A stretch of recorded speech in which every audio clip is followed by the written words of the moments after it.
연세든 노인이 매일 큰돈을 쓰고 있어요. 범죄에 연루된 걸로 의심됩니다. 부산 자갈치 시장에서 30년째 횟집을 운영하는 김태원 사장이 경찰에 신고한 내용이었습니다.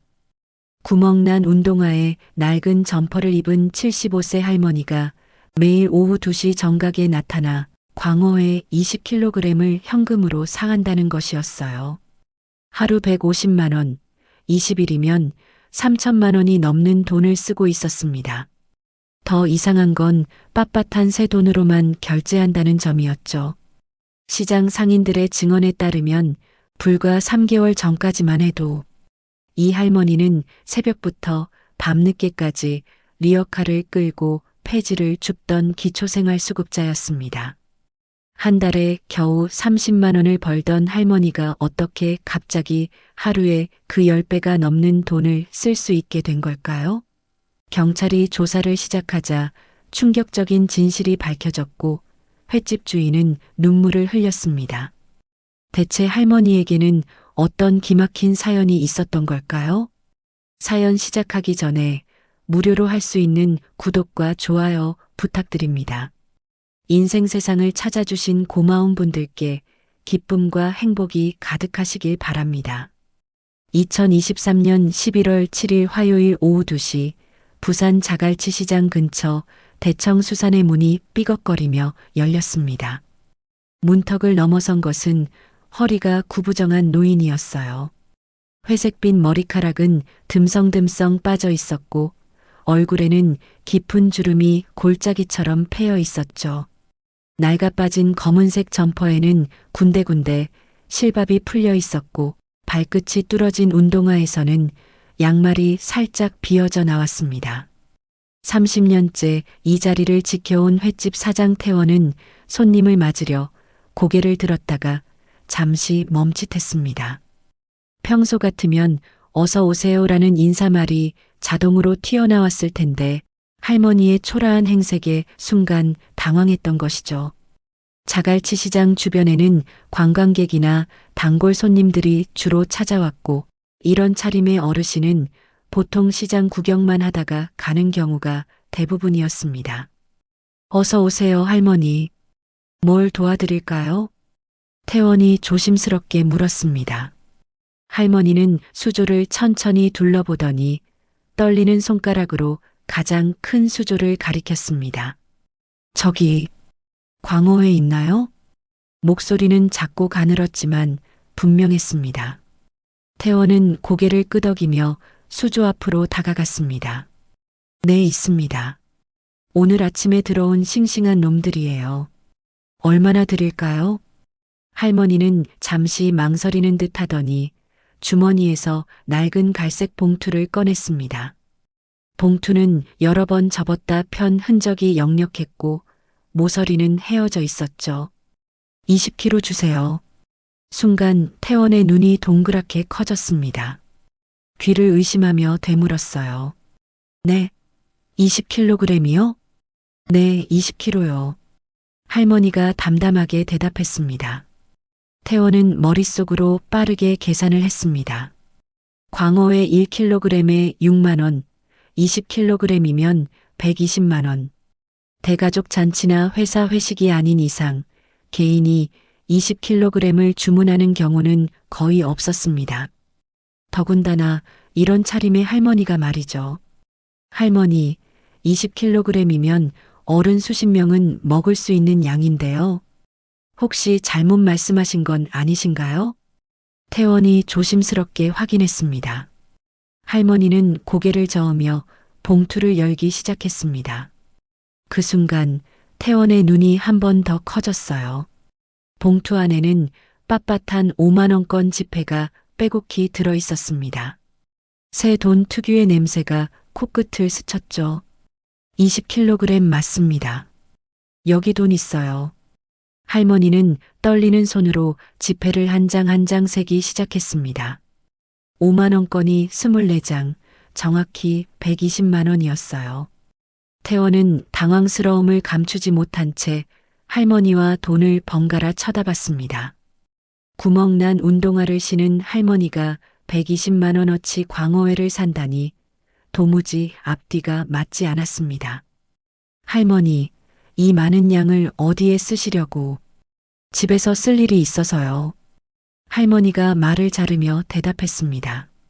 표정은 무덤덤했고 마치 동네 마트에서 두부 한 모를 사듯 당연한 일처럼 보였어요. 태원은 더 이상 묻지 못했습니다. 30년 장사 경험으로 봤을 때 손님이 말하고 싶지 않은 건 굳이 캐묻지 않는 게 좋다는 걸 알았으니까요. 알겠습니다. 그런데 20kg이면 양이 많아서 포장하는데 시간이 좀 걸릴 텐데요. 30분 정도 기다리셔야 합니다. 괜찮아요. 기다릴게요. 할머니는 가게 구석 의자에 조용히 앉았습니다. 태원은 직원들을 불러 광어를 손질하기 시작했어요. 칼질을 하면서도 계속 할머니를 흘끔흘끔 쳐다봤습니다. 의자에 앉은 할머니는 그저 가만히 앉아 있을 뿐이었어요. 창밖을 내다보는 것도 아니고 휴대폰을 보는 것도 아니고 그냥 정면을 응시한 채 꼼짝도 하지 않았습니다. 마치 오래된 사진 속 인물처럼 정지해 있었죠. 회를 포장하는 동안 태원의 머릿속은 복잡했습니다. 혹시 할머니가 사기를 당한 건 아닐까? 누군가에게 협박을 받고 있는 건 아닐까? 아니면 치매 증상으로 판단력이 흐려진 건 아닐까? 온갖 추측이 꼬리를 물었죠. 드디어 포장이 끝났습니다. 스티로폼 박스 4개에 나눠 담은 광어회는 상당한 무게였어요. 태원이 걱정스럽게 물었습니다. 할머니, 이거 어떻게 가져가실 거예요? 택시라도 불러드릴까요? 아니에요. 밖에 리어카 있어요. 할머니가 일어서며 대답했습니다. 태원과 직원들이 함께 나가봤더니 가게 앞에는 녹슨 리어카가 기둥에 묶여 있었어요. 손잡이는 테이프로 여러 번 감아놨고 바퀴 하나는 삐걱거리는 소리를 내고 있었죠.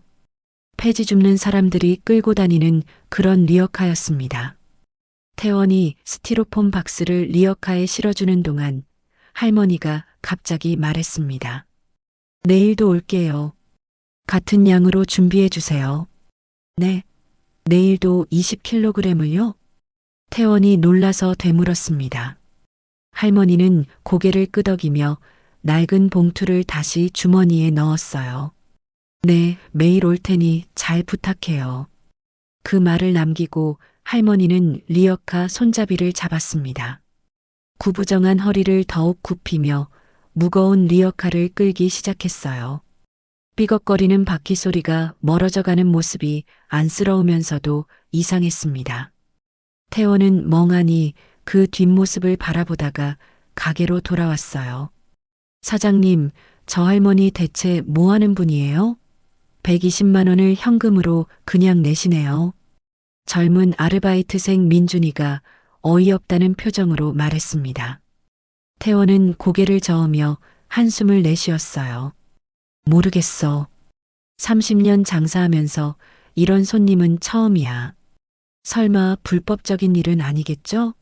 요즘 돈 세탁이니 뭐니 하는 것도 많잖아요. 민준이가 걱정스럽게 말했습니다. 태원도 같은 생각을 하고 있었지만 일단은 지켜보기로 했어요. 그날 밤 태원은 집에 돌아와서도 할머니 생각을 떨쳐낼 수 없었습니다. 아내에게 오늘 있었던 일을 이야기하자 아내도 이상하다며 고개를 갸웃거렸어요. 구멍난 신발에 낡은 옷을 입은 할머니가 120만 원어치 회를 샀다고? 그것도 현금으로? 그것도 새 돈으로 말이야.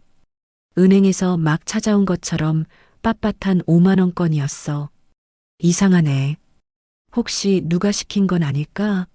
할머니를 이용해서 뭔가 하려는 사람이 있는 건 아닐까? 아내의 말에 태원은 더욱 걱정이 되었습니다. 내일 할머니가 정말로 또 온다면 좀 더 자세히 살펴봐야겠다고 생각했어요. 다음 날이 밝았습니다. 태원은 평소보다 일찍 가게에 나갔어요. 어제 그 할머니가 정말로 올지 궁금했던 것이죠. 오후 2시가 가까워오자 태원의 시선은 자꾸만 시계로 향했습니다. 민준도 같은 마음이었는지 계속 가게 밖을 내다봤어요. 정확히 오후 2시, 어제와 똑같은 시간에 가게 문이 열렸습니다. 어제 그 할머니였어요. 오늘도 같은 낡은 점퍼를 입고 같은 구멍난 운동화를 신고 있었죠. 할머니는 태원을 보자 살짝 고개를 숙여 인사했습니다. 어서 오세요, 할머니. 태원이 어색하게 인사했습니다. 이번엔 뭐라고 말할지 궁금했어요. 오늘도 광어회 20kg 주세요. 그리고 매운탕 거리도 좀 추가해 주세요. 할머니가 또다시 낡은 봉투를 꺼냈습니다.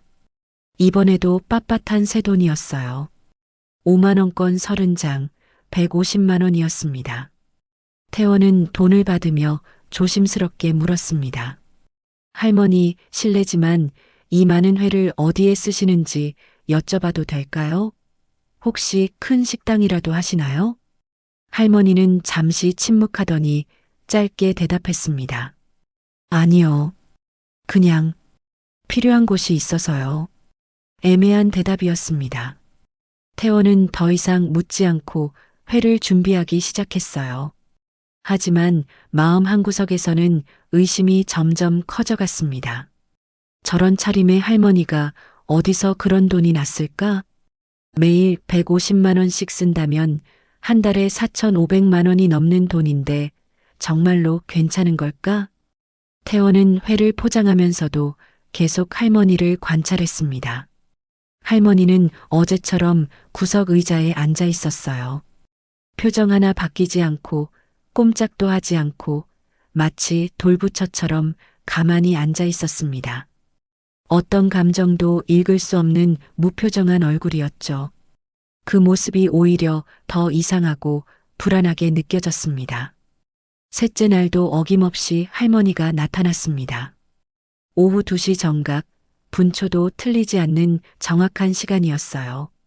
태원은 이제 할머니가 올 시간이 되면 자연스럽게 시계를 보게 되었습니다.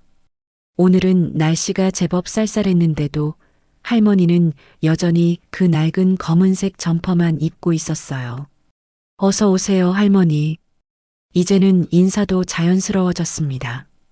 할머니도 익숙한 듯 고개만 살짝 끄덕이고는 곧바로 본론으로 들어갔어요. 오늘도 광어회 20kg랑 매운탕 거리 주세요. 네, 알겠습니다.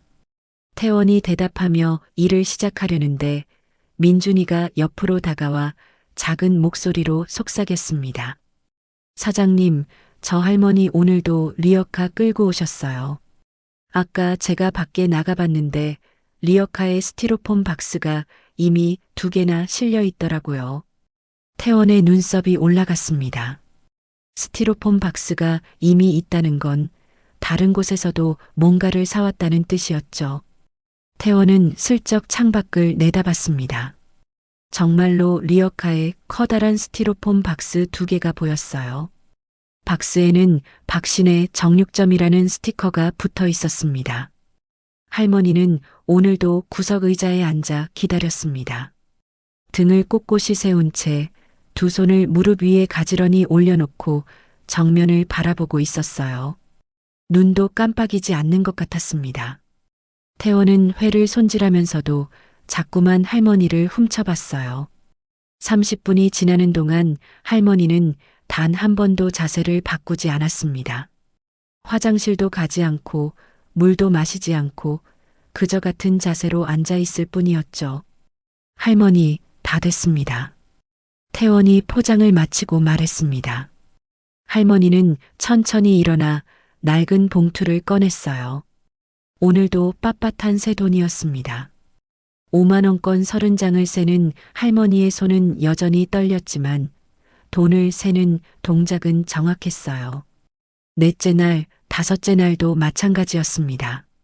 매일 오후 2시 정각에 나타나서 같은 양을 주문하고 150만 원을 현금으로 지불하고 리어카에 싣고 떠나는 일이 반복되었어요.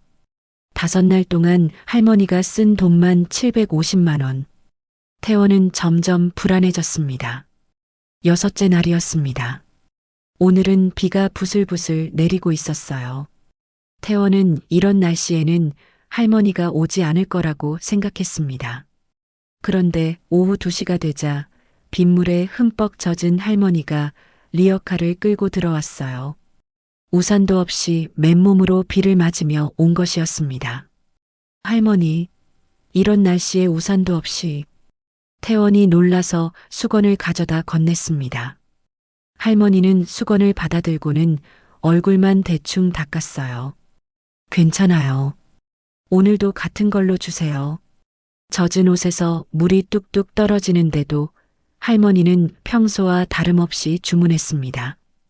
태원은 안타까운 마음에 따뜻한 차라도 한 잔 드리려 했지만 할머니는 정중히 거절했어요. 할머니, 감기 걸리시겠어요. 옷이라도 좀 말리고 가세요. 아니에요. 빨리 가야 해요. 할머니의 목소리에는 묘한 다급함이 있었습니다. 평소의 무덤덤한 말투와는 조금 달랐어요. 태원은 회를 포장하면서도 계속 할머니를 살폈습니다. 할머니는 오늘따라 자꾸 시계를 봤어요. 마치 약속 시간에 늦을까봐 조바심 내는 사람처럼 말이죠. 일주일째 되는 날 태원은 결심했습니다. 오늘은 할머니가 떠난 후에 살짝 따라가 보기로 한 것이었어요. 도대체 그 많은 회와 고기를 어디에 쓰는지 확인하고 싶었습니다. 민준아, 오늘 할머니 가시면 내가 가게 좀 봐줄래? 나 잠깐 나갔다 올게. 네. 어디 가시려고요? 그냥 확인하고 싶은 게 있어서. 오후 2시 할머니가 또 왔습니다. 일주일 동안 하루도 빠지지 않고 매일 같은 시간에 나타났어요. 오늘은 평소보다 조금 피곤해 보였습니다. 눈 밑에 다크서클이 짙게 깔려 있었고 손도 평소보다 더 많이 떨렸어요. 포장을 마치고 할머니가 떠나자 태원은 조용히 뒤를 따랐습니다. 리어카를 끄는 할머니의 걸음은 느렸고 태원은 적당한 거리를 유지하며 따라갔어요. 할머니는 시장을 빠져나가 큰 길로 향했습니다. 그런데 이상한 일이 벌어졌어요. 할머니가 골목길로 들어서더니 갑자기 리어카를 멈추고 뒤를 돌아봤습니다. 태원은 황급히 전봇대 뒤로 몸을 숨겼어요. 심장이 쿵쿵 뛰었습니다. 할머니는 한참을 뒤를 살피더니 다시 리어카를 끌고 갔어요. 태원은 더 조심스럽게 따라갔습니다. 그런데 할머니가 또다시 멈춰서서 주변을 살폈어요. 마치 누군가 따라오는지 확인하는 것 같았습니다. 왜 저렇게 경계하는 거지? 정말로 뭔가 숨기는 게 있는 건가? 태원의 의심은 더욱 커졌습니다. 할머니는 복잡한 골목길을 돌고 돌아 달동네 언덕을 올라가기 시작했어요. 리어카가 무거운지 오르막길에서는 더욱 힘겹게 끌었습니다. 태원은 숨을 헐떡이며 따라 올라갔어요. 드디어 할머니가 어느 낡은 판잣집 앞에 멈췄습니다. 집이라고 하기도 민망할 정도로 허름한 곳이었어요. 함석 지붕은 녹이 슬어 갈색으로 변해 있었고 나무 벽은 군데군데 구멍이 나 있었죠. 그런데 이상한 것이 있었습니다. 그 작은 마당에 커다란 업소용 냉장고가 2대나 놓여 있었어요. 집과는 전혀 어울리지 않는 새 것처럼 보이는 스테인리스 냉장고였습니다. 할머니는 리어카에서 스티로폼 박스를 하나씩 내려 냉장고를 열었습니다. 태원은 담장 너머로 고개를 빼고 지켜봤어요. 그 큰 냉장고 안은 텅 비어 있었습니다. 할머니는 오늘 산 스티로폼 박스들을 차곡차곡 넣기 시작했어요. 냉장고가 비어 있다고? 어제 산 것들은 다 어디 간 거야? 태원은 눈을 의심했습니다. 매일 300만 원어치를 사서 그날 다 없어진다는 말인가요? 도대체 누가 그 많은 양을 먹는다는 걸까요? 게다가 저런 허름한 집에 사는 할머니가 어떻게 업소용 냉장고를 2대나 갖고 있는 걸까요? 더 이상한 건 그 비싼 냉장고를 단지 하루치 음식을 보관하는 데만 쓴다는 점이었습니다. 할머니는 냉장고를 정리한 후 집 안으로 들어갔습니다. 태원은 좀 더 가까이 가서 살펴보고 싶었지만 들킬까봐 그 자리를 떠났어요. 가게로 돌아오는 길에 태원의 머릿속은 온통 의문투성이었습니다. 혹시 불법 유통업자인가? 아니면 누군가의 지시를 받고 움직이는 건가? 가게로 돌아온 태원은 민준에게 본 것을 이야기했습니다. 업소용 냉장고가 2대나요? 그 작은 집에? 민준이가 놀라서 되물었습니다. 그것도 새 것 같았어. 집은 무너질 것 같은데 냉장고만 번쩍번쩍해. 사장님, 이거 정말 수상한데요? 혹시 회박스에 뭔가를 숨겨서 불법 유통하는 건 아닐까요? 설마 그렇겠어? 태원은 부정했지만 사실 그런 생각이 들지 않은 건 아니었어요. 새 돈만 사용하는 것, 매일 정확한 시간에 오는 것, 뒤를 경계하는 것, 그리고 집에 쌓아둔 엄청난 양의 음식, 모든 게 수상했습니다. 내일 박신혜 정육점 사장님한테 가봐야겠어. 거기서도 매일 사간다고 했잖아. 같이 머리를 맞대고 생각해봐야겠어. 다음 날 아침, 태원은 일찍 박신혜 정육점을 찾아갔습니다. 정육점 사장 병국은 태원을 보자마자 알아봤어요. 태원이 형? 혹시 그 할머니 때문에 온 거야? 내가 어떻게 알았어? 나도 요즘 그 할머니 때문에 잠이 안 와. 매일 한우 10kg씩 사가는데 80만 원을 현금으로 내. 태원과 병국은 서로를 바라봤습니다. 두 사람 다 같은 생각을 하고 있었어요. 병국아, 어제 내가 할머니 집까지 따라가 봤어. 진짜? 어디 사셔? 달동네 판잣집인데 거기 마당에 업소용 냉장고가 2대나 있어. 거기다 음식을 다 넣더라고. 병국의 눈이 커졌습니다. 판잣집에 업소용 냉장고라고? 그거 한 대에 500만 원은 넘을 텐데. 그러니까 말이야. 도대체 그 할머니 정체가 뭘까? 두 사람은 한참을 고민했습니다. 그러다 병국이 말했어요. 형, 우리 다른 가게들도 확인해 보자. 시장에 그 할머니 아는 사람이 더 있을지도 몰라. 그날 오후 태원과 병국은 시장을 돌며 상인들에게 물어봤습니다. 놀랍게도 여러 가게에서 그 할머니를 알고 있었어요. 김신의 반찬 가게에서는 매일 반찬을 50만 원어치씩 사갔고 이신의 과일 가게에서는 과일을 30만 원어치씩 사갔다고 했습니다. 그럼 하루에 총 얼마를 쓰는 거야? 태원이 계산해 보니 하루에 거의 300만 원 가까이 쓰고 있었습니다. 열흘이면 3천만 원이었어요. 폐지를 줍던 할머니가 갑자기 이런 거액을 쓴다는 게 도저히 이해가 되지 않았습니다. 형, 이거 그냥 넘어갈 일이 아닌 것 같아. 혹시 할머니가 범죄에 연루된 건 아닐까? 병국의 말에 태원도 고개를 끄덕였습니다. 이제는 정말로 심각하게 생각해 봐야 할 때였어요. 12일째 되는 날이었습니다. 태원은 아침 일찍부터 불안한 마음을 감출 수 없었어요. 어제까지 할머니가 쓴 돈을 계산해 보니 3,300만 원이 넘었습니다. 한 달도 안 되는 기간에 말이죠.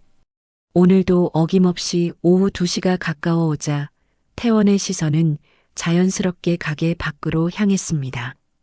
정각 2시, 삐걱거리는 소리와 함께 할머니가 리어카를 끌고 들어왔어요. 열이틀 동안 단 하루도 빠지지 않았습니다. 오늘은 평소와 조금 달라 보였어요. 얼굴이 더 수척해진 것 같았고 걸음걸이도 전보다 느려졌습니다. 리어카를 끄는 손에는 하얀 반창고가 여러 개 붙어 있었어요. 어서 오세요, 할머니. 오늘도 같은 걸로 드릴까요? 네, 광어회 20kg이랑 매운탕 거리 주세요. 똑같은 주문이었습니다. 태원은 회를 준비하면서도 계속 할머니를 살폈어요. 할머니는 여전히 구석 의자에 앉아 꼼짝도 하지 않고 있었습니다. 마치 영혼이 빠져나간 사람처럼 공허한 눈빛으로 허공을 바라보고 있었죠. 그때 가게 문이 벌컥 열리며 병국이 들어왔습니다. 그의 뒤로 시장에서 과일 가게를 하는 이씨 아저씨와 반찬 가게 김씨 아주머니도 함께였어요. 세 사람의 표정은 심각했습니다. 태원이 형, 우리 좀 얘기해야 할 것 같아. 병국이 작은 목소리로 말했습니다. 눈짓으로 할머니를 가리키며 밖에서 이야기하자는 신호를 보냈어요. 태원은 민준에게 가게를 맡기고 밖으로 나갔습니다. 무슨 일이야? 형, 우리가 좀 더 알아봤는데 이 할머니 3개월 전까지만 해도 이 동네에서 폐지 줍고 다니던 분이야. 이씨 아저씨가 말했습니다. 태원의 눈이 커졌어요. 폐지를 주었다고? 그것도 새벽부터 밤늦게까지 리어카 끌고 다니면서 말이야. 우리 가게 앞에도 자주 지나갔어. 박스 있으면 달라고 하셨는데. 김씨 아주머니가 덧붙였습니다.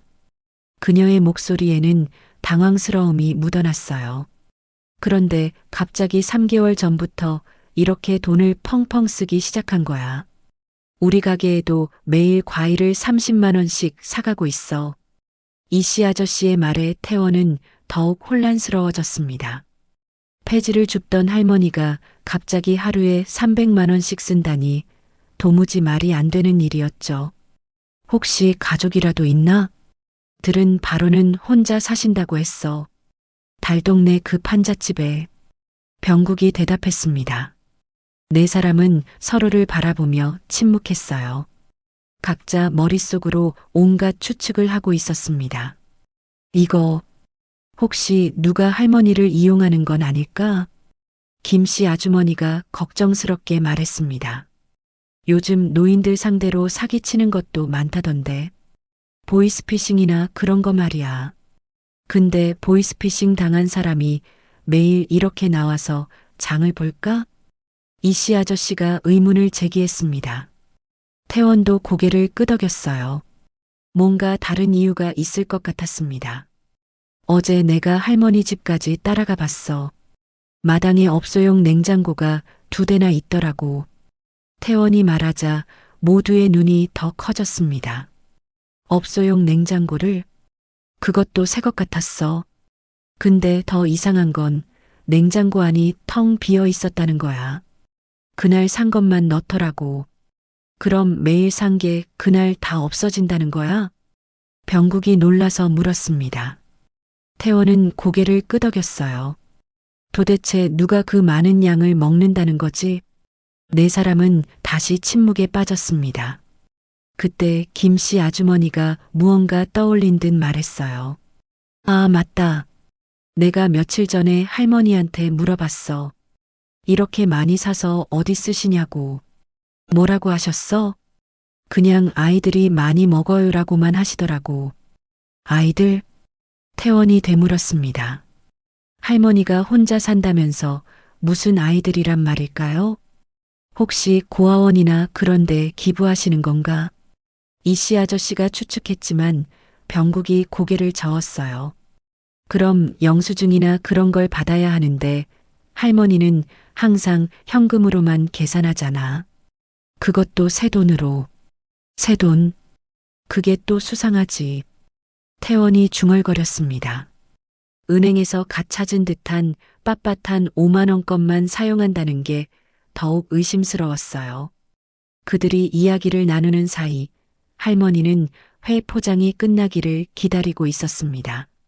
민준이가 포장을 마치고 할머니를 불렀어요. 할머니는 천천히 일어나 돈을 냈습니다. 오늘도 역시 새 돈이었죠. 태원은 가게로 돌아와 할머니를 유심히 봤습니다. 가까이서 보니 할머니의 신발 밑창은 너덜너덜했어요. 여전히 가난한 사람의 모습이었습니다. 그런데 어떻게 이런 거액을 쓸 수 있는 걸까요? 할머니가 리어카를 끌고 떠난 후 네 사람은 다시 모였습니다. 이거 그냥 넘어갈 일이 아닌 것 같은데. 병국이 진지하게 말했습니다. 만약 할머니가 범죄에 연루된 거라면 우리도 나중에 문제가 될 수 있어. 그럼 어떻게 해야 하지? 김씨 아주머니가 물었습니다. 태원은 잠시 고민하다가 말했어요. 내일 좀 더 자세히 알아보자. 동네 사람들한테도 물어보고 할머니가 정말 누군지 확인해야겠어. 다음 날 태원은 일찍부터 동네를 돌아다녔습니다. 할머니에 대해 아는 사람을 찾기 위해서였죠. 드디어 달동네 구멍가게 주인 박씨 할아버지를 만났어요. 그는 할머니를 잘 알고 있었습니다. 아, 정순이 할머니? 알지, 알고 말고. 불쌍한 양반이야. 박씨 할아버지가 한숨을 쉬며 말했습니다. 2년 전에 아들을 교통사고로 잃었어. 하나뿐인 아들이었는데 태원의 가슴이 철렁했습니다. 아들을 잃은 할머니였구나. 그 후로 폐지 주우면서 근근히 살았지. 기초생활수급비로는 생활이 안 되니까. 근데 요즘은 좀 달라진 것 같던데요? 태원이 조심스럽게 물었습니다. 박씨 할아버지는 고개를 갸웃거렸어요. 글쎄, 3개월 전부터 폐지는 안 줍더라고. 대신 매일 어디 나갔다 오는데 뭐 하는지는 모르겠어. 태원은 더 많은 정보를 얻고 싶었지만 박씨 할아버지도 그 이상은 모르는 듯 했습니다. 가게로 돌아오는 길에 태원은 계속 생각했어요. 아들을 잃은 슬픔, 폐지를 줍던 가난, 그리고 갑작스러운 거액 지출. 이 모든 게 어떻게 연결되는 걸까요? 오후 2시 할머니가 또 왔습니다. 오늘로 13일째였어요. 태원은 할머니를 보는 순간 가슴이 먹먹해졌습니다. 아들을 잃은 어머니의 슬픔이 그 구부정한 등에서 느껴지는 것 같았어요. 하지만 여전히 의문은 풀리지 않았습니다. 도대체 그 돈은 어디서 난 걸까요? 할머니, 오늘도 같은 걸로 드릴까요? 네, 부탁해요. 할머니가 대답하며 자리에 앉았습니다. 태원은 회를 준비하면서도 계속 할머니를 살폈어요. 오늘은 할머니의 주머니에서 무언가 떨어졌습니다. 작은 사진이었어요. 할머니는 황급히 주워 다시 주머니에 넣었지만 태원은 그 사진을 얼핏 봤습니다. 젊은 남자의 사진이었어요. 아마도 2년 전 죽었다는 아들인 것 같았습니다. 그날 저녁 태원은 병국과 다시 만났습니다.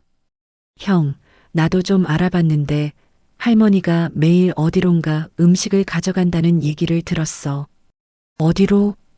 그건 아무도 모르더라고. 할머니가 절대 말을 안 하신대. 두 사람은 깊은 고민에 빠졌습니다. 이제는 정말로 경찰에 신고해야 하는 건 아닐까요?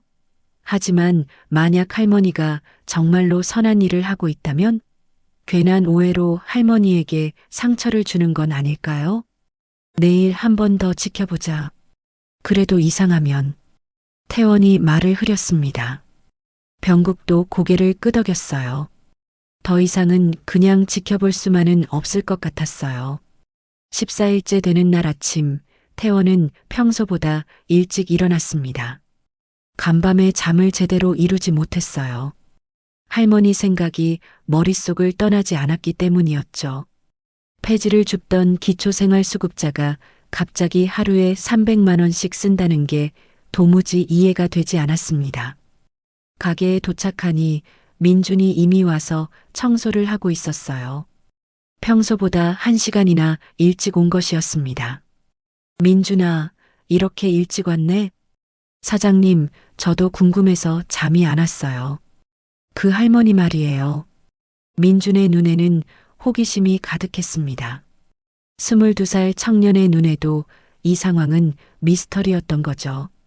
사장님, 제가 오늘 할머니 따라가 볼까요? 어디 사시는지, 뭐 하시는지 좀 더 자세히 알아보게요. 태원은 잠시 고민했습니다. 사실 자신도 궁금했지만 자꾸 자리를 비울 수가 없어서 망설여졌어요. 하지만 이미 2천만 원이 넘는 돈이 오간 상황이었습니다. 더 이상 모른 척할 수는 없었죠. 그래, 조심해서 다녀와. 들키지 않게 조심하고. 오후 1시쯤 민준이 몰래 나갔습니다. 할머니가 오기 전에 미리 기다리기 위해서였어요. 태원은 불안한 마음으로 가게를 지켰습니다. 오후 2시 정각, 여전히 할머니가 리어카를 끌고 나타났어요. 오늘은 더욱 힘들어 보였습니다. 리어카를 끄는 속도가 눈에 띄게 느려졌고 중간에 한번 멈춰서 숨을 고르기도 했죠.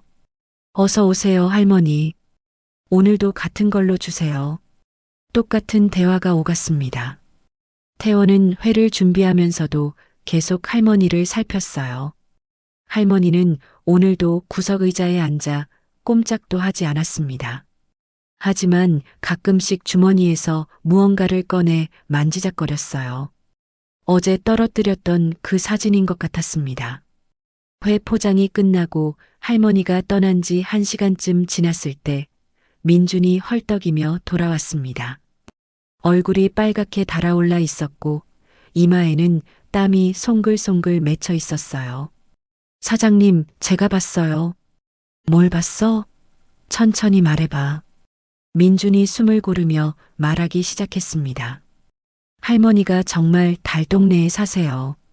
판잣집이라고 하기도 뭐한 정말 낡은 집이었어요.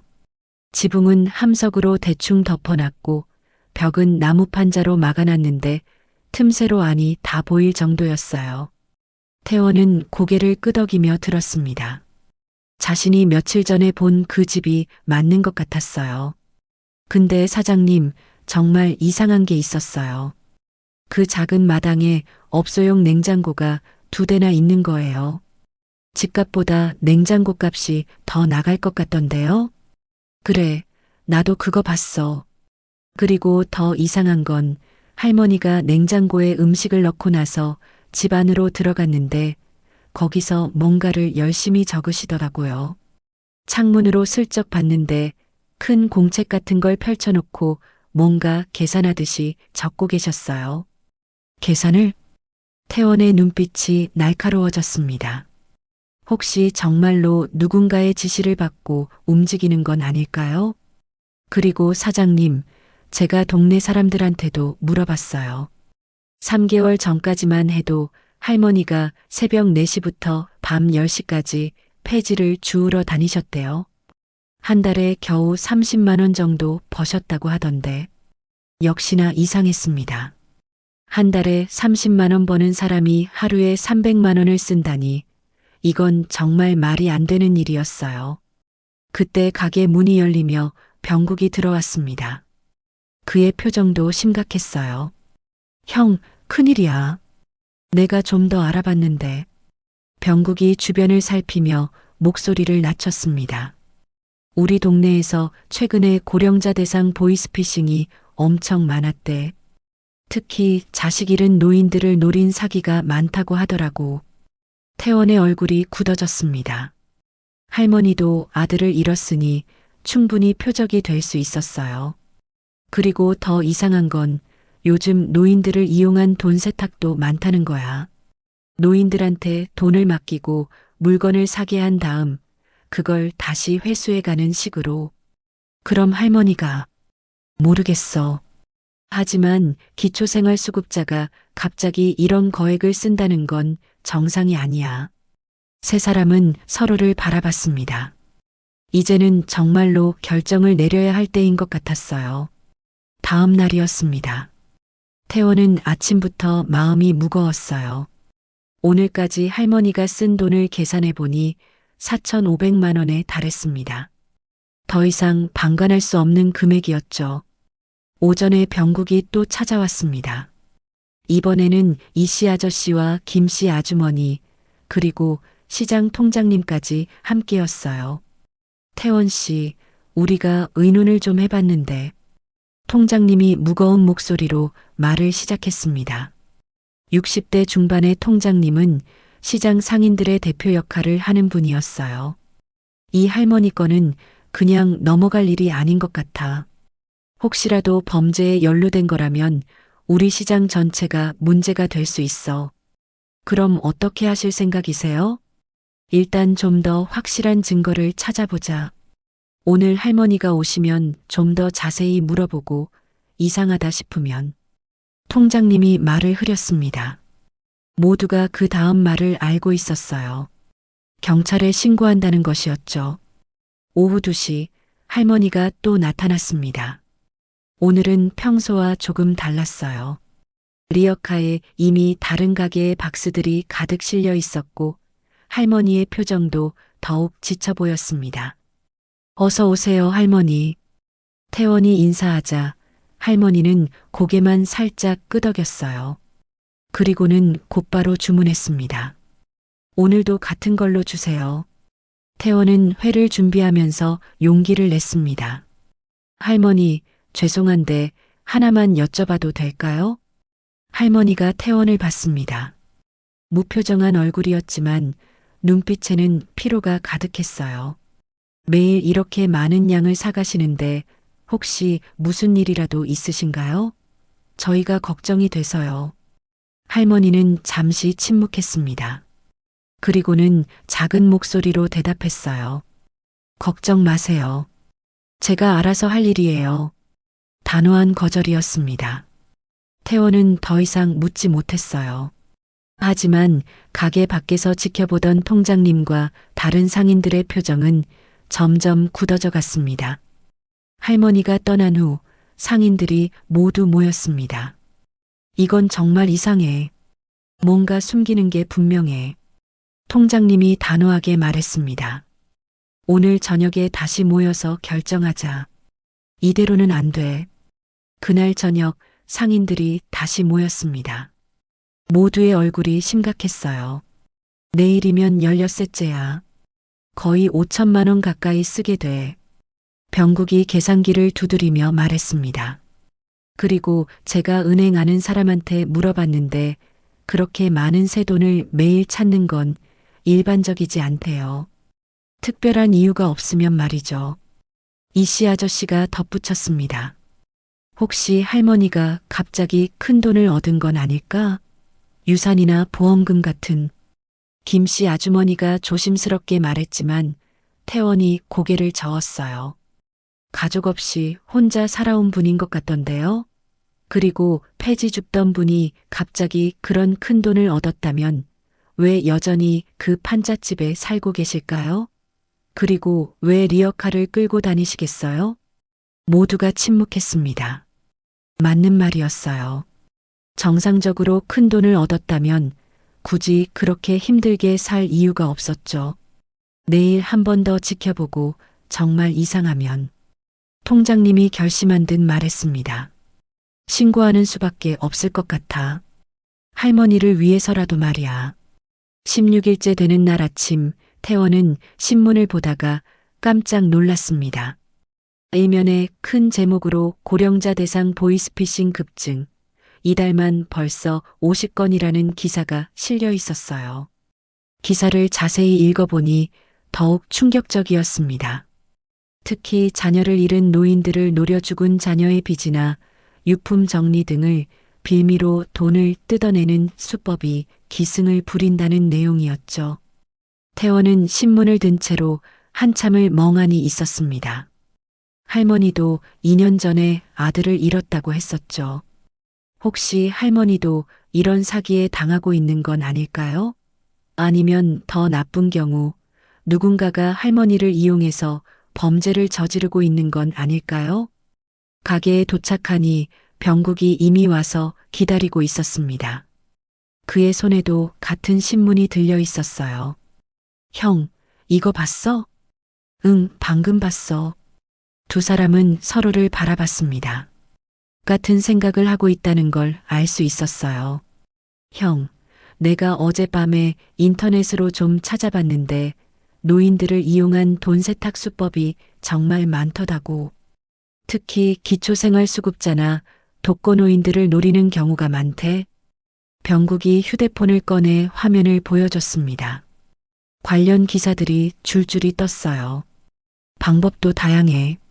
노인한테 통장을 만들게 하고 거기로 돈을 넣었다 뺐다 하거나 물건을 대량으로 사게 한 다음 다시 회수해 가거나 그럼 할머니가 사는 회랑 고기도 그럴 가능성이 있지. 매일 새 돈으로만 결제하는 것도 이상하고. 태원은 깊은 한숨을 내쉬었습니다. 만약 정말로 할머니가 범죄에 이용당하고 있다면 하루빨리 막아야 했어요. 벌써 4,800만 원이 넘는 돈이 오갔으니까요. 오전 10시쯤 시장 통장님이 찾아왔습니다. 그의 뒤로 파출소 순경 한 명이 따라왔어요. 젊은 순경이었는데 이름표에 이준호라고 적혀 있었습니다. 태원 씨, 이순경이 우리 시장 담당이야. 내가 어제 일을 간단히 설명했는데 좀 더 자세히 듣고 싶다고 해서 데려왔어. 준호 순경은 수첩을 꺼내며 진지한 표정으로 물었습니다. 그 할머니가 언제부터 이상한 행동을 하셨다고요? 태원은 처음부터 차근차근 설명했습니다. 16일 전부터 매일 150만 원씩 현금으로 회를 사갔다는 것, 그것도 새 돈으로만 결제한다는 것, 폐지를 줍던 기초생활수급자였다는 것까지 모두 이야기했어요. 준호 순경의 표정이 점점 심각해졌습니다. 새 돈으로만 결제한다고요? 그것도 매일? 네, 5만 원권으로만요. 은행에서 막 찾아온 것처럼 빳빳한 돈이에요. 순경이 뭔가를 수첩에 적으며 고개를 끄덕였습니다. 그리고 다른 가게에서도 비슷한 일이 있다고요? 병국이 나서서 대답했습니다. 네, 저희 정육점에서도 매일 80만 원씩, 과일 가게에서 30만 원, 반찬 가게에서 50만 원, 하루에 총 300만 원 정도 쓰고 계세요. 준호 순경이 계산기를 두드렸습니다. 16일이면 4,800만 원이네요. 이건 정말 심상치 않은데요. 그래서 저희가 걱정이 되는 거예요. 혹시 할머니가 사기를 당하거나 누군가에게 이용당하는 건 아닐까 해서. 통장님이 걱정스럽게 말했습니다. 준호 순경은 잠시 생각하더니 말했어요. 일단 오늘 그 할머니가 오시면 제가 멀리서 지켜볼게요. 직접 보고 판단해야 할 것 같습니다. 오후 1시 반쯤 준호 순경이 맞은편 찻집에 자리를 잡았습니다. 평상복으로 갈아입고 신문을 펼쳐든 채 자연스럽게 앉아 있었어요. 태원은 초조한 마음으로 시계를 봤습니다. 곧 2시가 되겠네요. 정확히 오후 2시 할머니가 리어카를 끌고 나타났습니다. 오늘은 더욱 이상한 점이 있었어요. 리어카 손잡이를 잡은 할머니의 손이 심하게 떨리고 있었고 얼굴은 창백했습니다. 게다가 자꾸 뒤를 돌아보며 누군가를 경계하는 듯한 모습이었어요. 어서 오세요, 할머니.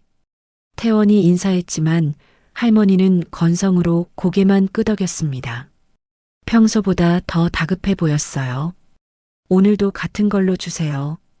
빨리 좀 부탁해요. 할머니의 목소리에는 절박함이 묻어났습니다. 태원은 이상함을 느끼며 물었어요.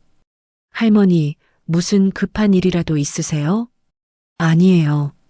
그냥 오늘은 좀 바빠서요. 할머니가 둘러댔지만 불안한 기색이 역력했습니다. 태원이 회를 준비하는 동안 할머니는 계속 휴대폰을 확인했어요. 낡은 폴더폰이었는데 3분에 한 번씩 열어보며 무언가를 확인하는 듯 했습니다. 그때 할머니의 휴대폰이 울렸습니다. 할머니는 화들짝 놀라며 전화를 받았어요. 네, 알겠습니다. 곧 가겠습니다. 짧은 통화였지만 할머니의 목소리는 떨렸습니다. 전화를 끊은 후 할머니는 더욱 초조해하며 태원을 재촉했어요. 아직 안 됐나요? 정말 급해서 조금만 기다려주세요. 거의 다 됐어요.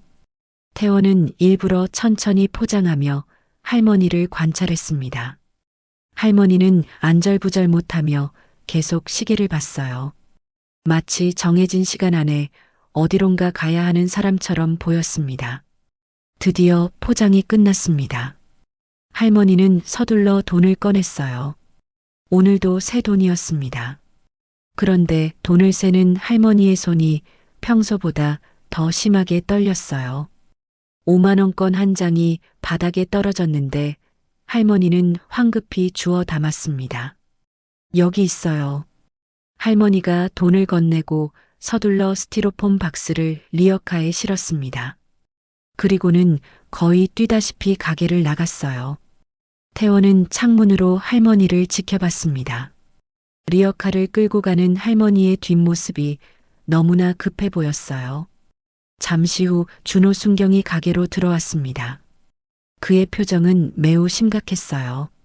제가 보기에도 정말 이상하네요. 저렇게 초조해하고 불안해하는 건 뭔가에 쫓기거나 위협받는 사람들이 보이는 행동이에요. 그럼 정말로, 네, 범죄와 연관되어 있을 가능성이 높아 보입니다. 특히 전화 받고 나서 더 급해진 걸 보니 누군가의 지시를 받고 있는 것 같아요. 병국이 물었습니다. 그럼 어떻게 해야 하죠? 준호 순경이 잠시 고민하더니 말했어요. 일단 좀 더 확실한 증거가 필요합니다. 내일 할머니가 오시면 제가 직접 이야기를 나눠볼게요.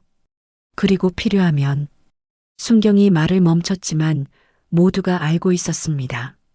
정식으로 수사를 시작한다는 뜻이었죠.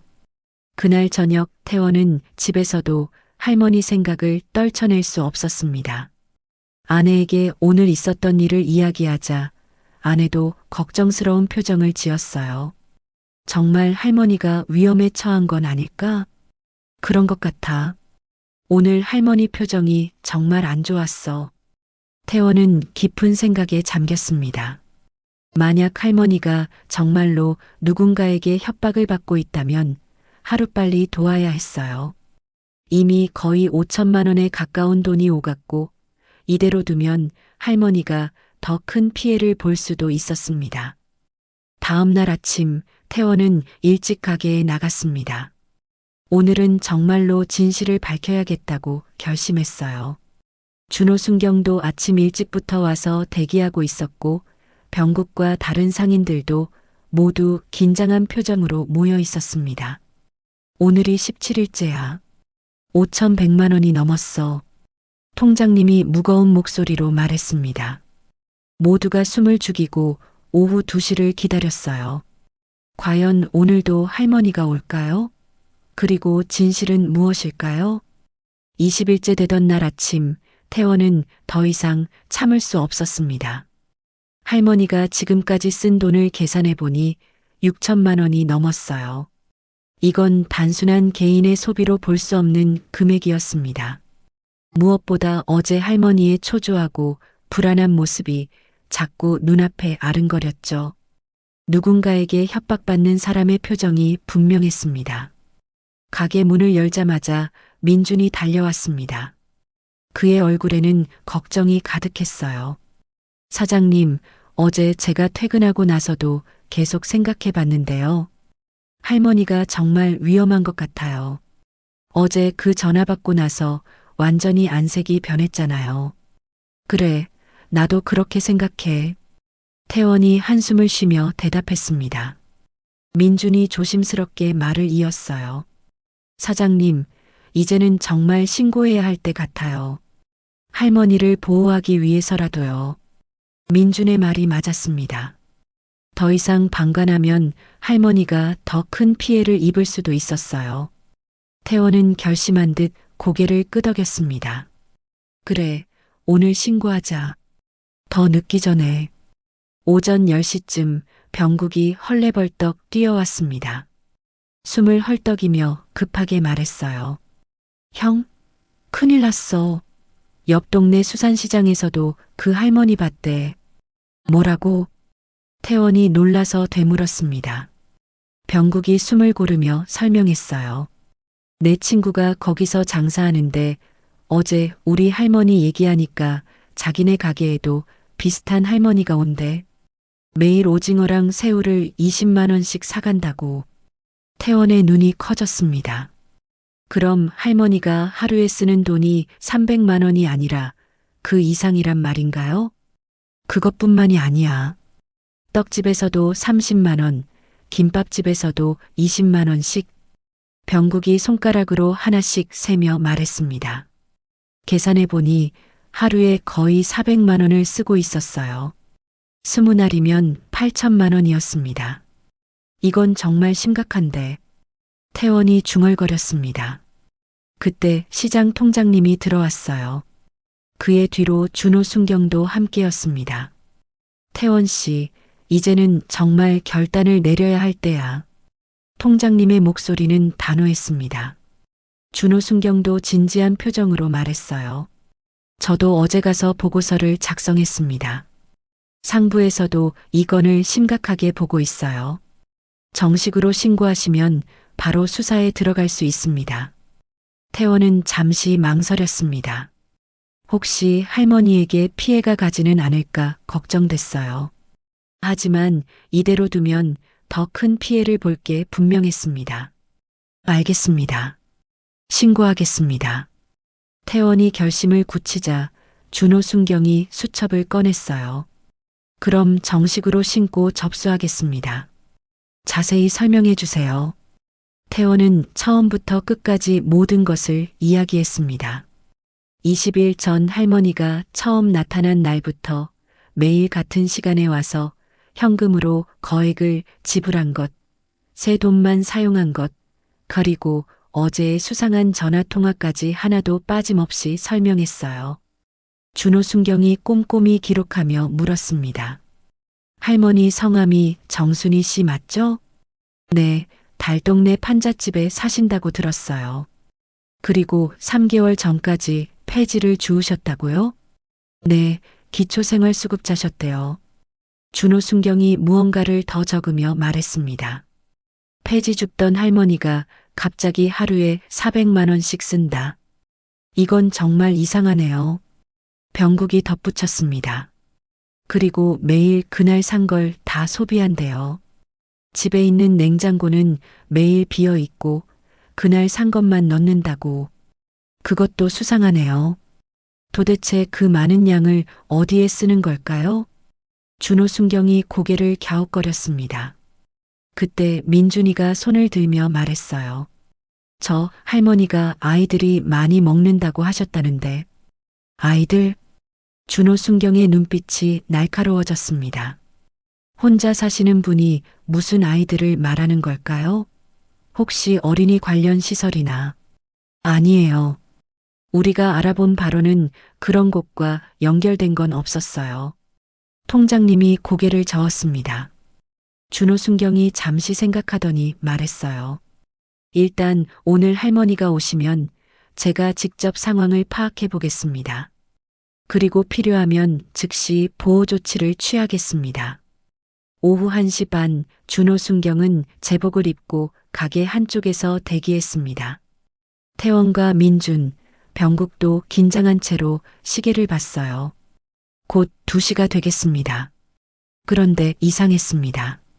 2시가 되었는데도 할머니가 나타나지 않았어요. 2시 5분, 10분이 지나도 할머니는 오지 않았습니다. 20날 동안 단 한 번도 늦은 적이 없었는데 말이죠. 이상한데 혹시 무슨 일이 생긴 건 아닐까? 민준이가 걱정스럽게 말했습니다. 태원도 불안했어요. 혹시 어제 누군가 할머니를 지켜본 걸 알아차린 걸까요? 2시 30분이 되자 준호 순경이 일어섰습니다. 뭔가 이상하네요. 제가 직접 할머니 집에 가봐야겠어요. 저도 같이 가겠습니다. 태원이 나섰고 병국도 따라 나섰어요. 세 사람은 급하게 달동네로 향했습니다. 달동네 언덕을 오르는 동안 태원의 가슴은 쿵쿵 뛰었습니다. 혹시 할머니에게 무슨 일이 생긴 건 아닐까요? 드디어 그 낡은 판잣집이 보였어요. 그런데 저기 사람들이 모여 있네요. 병국이 가리킨 곳에는 동네 사람들이 웅성거리며 모여 있었습니다. 불길한 예감이 들었어요. 준호 순경이 앞서 나가며 사람들을 해치고 들어갔습니다. 무슨 일이죠? 아, 순경님. 정순이 할머니가 쓰러지셨어요. 동네 아주머니가 다급하게 말했습니다. 태원의 가슴이 철렁 내려앉았어요. 언제요? 1시간 전쯤 마당에서 쓰러져 계시는 걸 발견했어요. 지금 구급차 기다리는 중이에요. 준호 순경이 급하게 집 안으로 들어갔습니다. 태원과 병국도 따라 들어갔어요. 좁은 방 안에 할머니가 누워 있었습니다. 얼굴은 창백했고 숨소리가 가늘었어요. 옆에서 이웃 할머니가 물수건으로 이마를 닦아주고 있었습니다. 할머니, 할머니, 정신 차리세요. 준호 순경이 할머니를 불렀지만 할머니는 눈을 뜨지 못했습니다. 그때 할머니가 희미하게 중얼거렸어요. 미안해, 미안해. 태원은 할머니의 말에 가슴이 먹먹해졌습니다. 도대체 무슨 사연이 있는 걸까요? 곧 구급차가 도착했습니다. 구급대원들이 할머니를 들것에 실어 나르는 동안 준호 순경이 주변을 살폈어요. 그리고 방 한쪽에 놓인 공책을 발견했습니다. 이게 뭐죠? 공책을 펼쳐보니 빼곡하게 뭔가가 적혀 있었어요. 날짜와 금액, 그리고 보호소, 아이들, 민수 같은 단어들이 보였습니다. 이건 일종의 장부 같은데요? 준호 순경이 공책을 자세히 살피며 말했습니다. 태원도 옆에서 들여다봤어요. 매일매일 얼마를 썼는지, 어디에 보냈는지가 자세히 적혀 있었습니다. 이걸 보면 뭔가 알 수 있을 것 같은데. 그때 병국이 소리쳤습니다. 형, 여기 봐요. 병국이 가리킨 곳은 낡은 서랍장이었습니다. 열린 서랍 안에는 사진 한 장과 함께 복권이 여러 장 들어 있었어요. 그리고 그 옆에는 은행 통장이 있었습니다. 준호 순경이 통장을 집어들었습니다. 펼쳐보니 이게 뭐야? 모두가 숨을 멈췄습니다. 준호 순경이 떨리는 손으로 통장을 펼쳤습니다. 첫 페이지에 적힌 숫자를 본 순간 모두가 숨을 멈췄어요. 잔액란에는 믿을 수 없는 숫자가 찍혀 있었습니다. 32억 1천만 원. 준호 순경의 목소리가 떨렸습니다. 태원과 병국은 서로를 바라봤어요. 입이 떡 벌어진 채 아무 말도 할 수 없었습니다. 폐지를 줍던 할머니의 통장에 32억이 넘는 돈이 들어있다니 도대체 이게 무슨 일일까요? 이거 진짜예요? 민준이가 믿을 수 없다는 듯 물었습니다. 준호 순경이 통장을 자세히 살피며 얼굴이 점점 굳어졌어요. 2023년 8월 15일자로 33억 5천만 원이 한 번에 입금되어 있네요. 그리고 그 후로 매일 몇백만 원씩 출금한 기록이 있고요. 태원의 등골이 서늘해졌습니다. 33억이라는 거액이 한 번에 입금됐다는 건 정상적인 일이 아니었어요. 병국이 불안한 목소리로 말했습니다. 이건 완전히 범죄 아니에요? 33억을 한 번에 받는다는 게 말이 되나요? 준호 순경이 통장을 더 자세히 살펴봤습니다. 입금 내역에는 특별한 설명이 없었어요. 그저 타행이체라고만 적혀 있었죠. 입금처도 확인이 안 되네요. 이건 정말 수상한데. 준호 순경의 표정이 더욱 심각해졌습니다. 그가 무전기를 꺼내 본서에 연락했어요. 여기 이준호입니다. 긴급 지원 요청합니다. 대규모 금융 범죄 의심건입니다. 태원은 가슴이 철렁 내려앉았습니다. 할머니가 정말로 큰 범죄에 연루된 걸까요? 민준이가 떨리는 목소리로 말했어요. 사장님, 이거 완전 큰일 아니에요? 33억이면 마약이나 그런 거 아닐까요? 병국도 창백한 얼굴로 덧붙였습니다. 아니면 국제적인 돈 세탁? 할머니를 이용해서 돈을 빼돌리는. 준호 순경이 서랍장을 더 뒤졌습니다. 그러다 작은 수첩을 발견했어요. 펼쳐보니 날짜와 금액이 빼곡히 적혀 있었습니다. 8월 16일 400만 원 출금, 8월 17일 400만 원 출금. 매일 같은 패턴이네요. 그럼 할머니가 매일 돈을 빼서 물건을 사고 그걸 어디론가 보낸 거군요. 태원이 말했습니다. 준호 순경이 고개를 끄덕였어요. 네, 분명 조직적인 범죄 같습니다. 할머니는 중간 역할을 하는 것 같고요. 그때 이웃 아주머니가 다가와 말했습니다. 근데 이상한 게 3개월 전부터 할머니 집에 검은 양복 입은 사람들이 자주 왔어요. 뭔가 서류 같은 걸 들고 왔다가 금방 가더라고요. 모두의 얼굴이 더욱 굳어졌습니다. 검은 양복의 사람들이라니 이건 정말 조직적인 범죄 집단인 것 같았어요. 그 사람들이 뭐라고 했는지 들으신 거 있어요? 준호순경이 물었습니다. 아주머니가 고개를 저었어요. 자세히는 못 들었는데 계약이니 철이니 하는 말들이 들렸어요. 그리고 할머니가 계속 네, 알겠습니다 하고 대답하시더라고요. 태원은 어제 할머니가 전화 받으며 네, 알겠습니다라고 했던 게 떠올랐습니다. 정말로 누군가의 지시를 받고 있었던 거구나. 이건 즉시 수사해야 합니다. 준호순경이 단호하게 말했습니다. 할머니가 피해자일 수도 있고 공범일 수도 있어요. 일단 할머니 상태가 안정되면 바로 조사해야겠습니다. 병국이 걱정스럽게 말했습니다. 그런데 할머니가 혼자 33억을 관리한다는 게 가능한가요? 누군가 뒤에서 조종하는 것 같은데. 맞아요. 보통 이런 경우는 큰 조직이 관련되어 있어요. 할머니 같은 노인을 이용해서 준호순경이 말을 멈추고 다시 통장을 봤습니다. 출금 내역을 하나하나 확인하던 그의 눈빛이 날카로워졌어요. 이상해요. 매일 정확히 400만 원씩만 출금했네요. 한 푼도 더 쓰지 않고 한 푼도 덜 쓰지 않고. 그럼 정말 계획적인 거네요. 태원이 중얼거렸습니다. 그때 준호순경의 무전기에서 응답이 왔어요. 지원팀 10분 내 도착 예정입니다. 금융감독원 수사관도 함께 옵니다. 알겠습니다. 준호순경이 무전기를 내려놓고 말했습니다. 이제 본격적인 수사가 시작될 겁니다. 여러분도 진술 준비를 해주세요. 태원은 복잡한 심정이었습니다. 할머니를 도우려고 했는데 오히려 더 큰 범죄를 발견하게 된 것 같았어요. 가슴 한편으로는 할머니가 안쓰러웠지만 33억이라는 돈 앞에서는 의심할 수밖에 없었습니다. 할머니가 깨어나면 모든 게 밝혀지겠죠. 병국이 한숨을 쉬며 말했습니다. 태원도 고개를 끄덕였어요. 하지만 마음 한구석에는 불안함이 가득했습니다. 과연 할머니는 어떤 일에 연루된 걸까요? 그때 준호순경이 사진 액자를 집어들었습니다. 젊은 남자와 할머니가 함께 찍은 사진이었어요.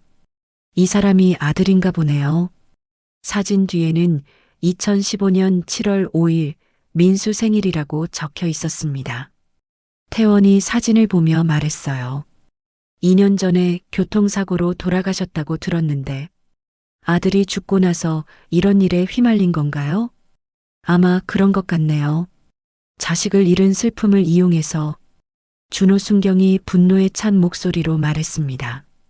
범죄자들이 할머니의 약점을 이용했다는 생각에 화가 났던 거죠. 정말 나쁜 놈들이네요. 아들 잃은 할머니를 이용하다니. 민준이도 분개했습니다. 그때 멀리서 사이렌 소리가 들려왔어요. 지원팀이 도착하는 것 같았습니다. 이제 시작이네요. 준호순경이 중얼거렸습니다. 그의 표정은 단호했어요. 이 사건의 진실을 반드시 밝혀내겠다는 의지가 보였습니다. 태원은 병원에 누워있을 할머니를 생각했습니다. 그 연약한 할머니가 어떻게 33억이라는 거금과 연관이 되었을까요? 그리고 매일 그렇게 많은 돈을 쓰면서도 왜 여전히 그 낡은 집에 살았을까요?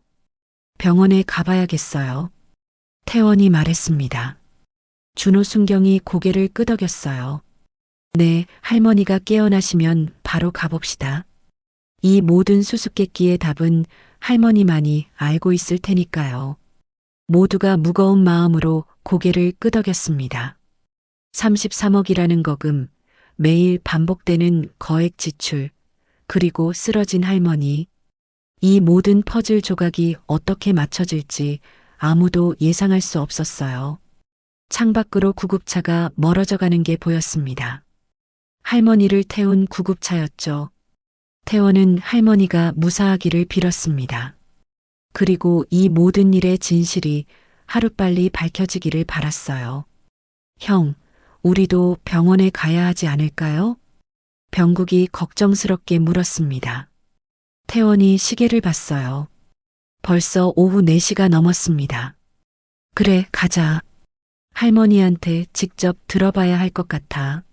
그들이 병원으로 향하는 동안 달동네에는 경찰차들이 속속 도착했습니다. 본격적인 수사가 시작되려는 것이었죠. 과연 이 사건의 진실은 무엇일까요? 그 답은 병원에 누워있는 할머니만이 알고 있었습니다. 병원에 도착한 태원과 병국, 준호 순경은 급하게 병실로 향했습니다.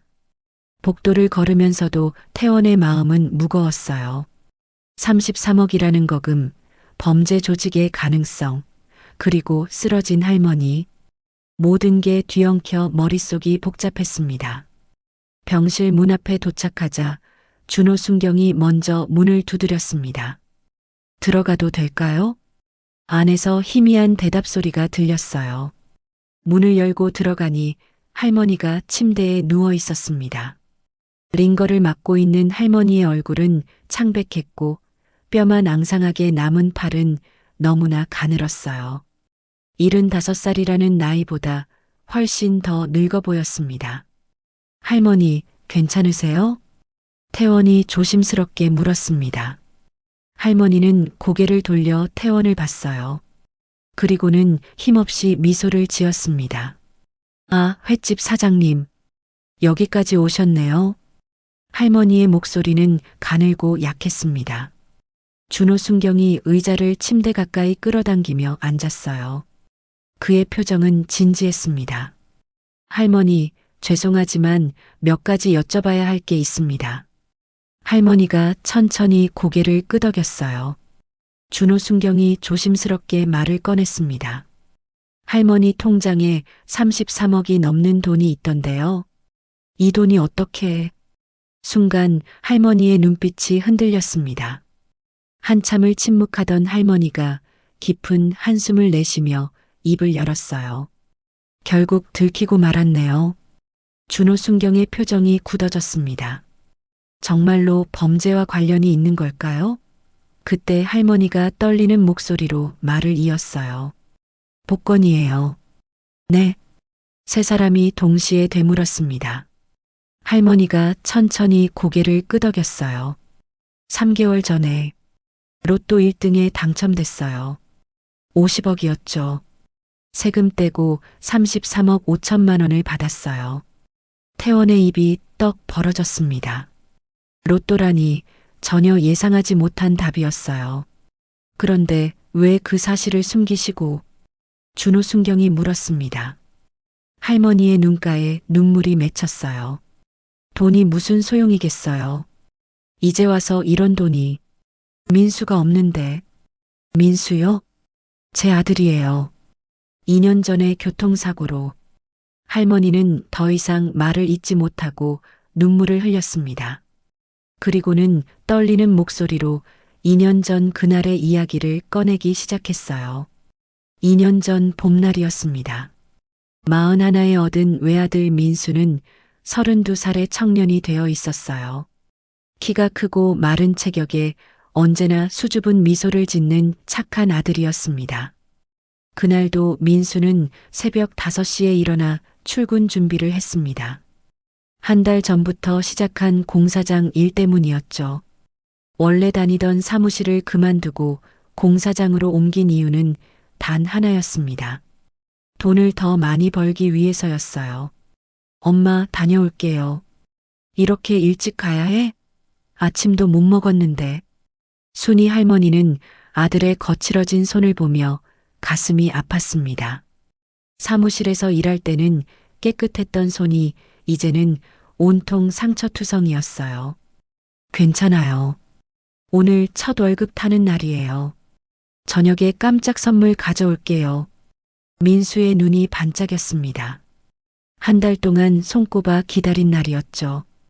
그날 저녁 7시 민수에게서 전화가 왔습니다. 엄마, 월급 탔어요. 지금 횟집에서 광어회 포장했어요.